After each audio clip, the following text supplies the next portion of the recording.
Jeff Shadell, what a difference a week makes. 7 days ago, we stood in this very spot lamenting a really, really difficult loss. And now we're talking about maybe the best game of the season overall. Talk about the components that went into this Browns victory today.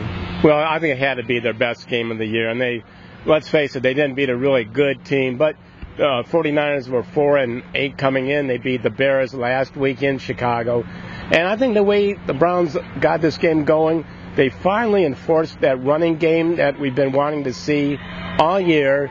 And they got after Blaine Gabbert, the 49ers quarterback, and that was the key to winning this game. It looked like they did everything today that their blueprint wanted them to do this year. They ran the ball, they stopped the run. They got after the passer, they passed the ball well.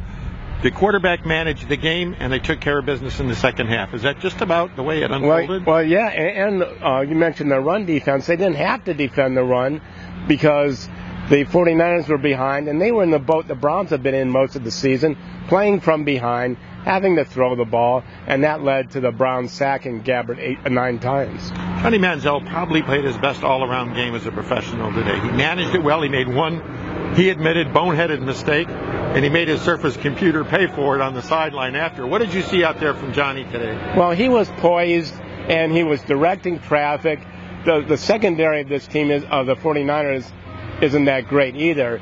But the receivers were open. Manziel was pointing downfield to the guy he wanted to throw to, and he did play a complete game today. So 1 week passed. Are we worrying less about the future of the quarterback situation with the Browns? I'm not sure about that. I mean, you can't really say one game against a bad team, everything's hunky-dory. But it is a better result, certainly, than what we've seen. And it's a 7-game losing streak. Now they know they won't be tied for the worst record in the franchise in the expansion era. So that's a good thing. But now, of course, they go to Seattle. If he plays well out there next week, then I could say, yeah, they have their quarterback. W's a W, isn't it? It is.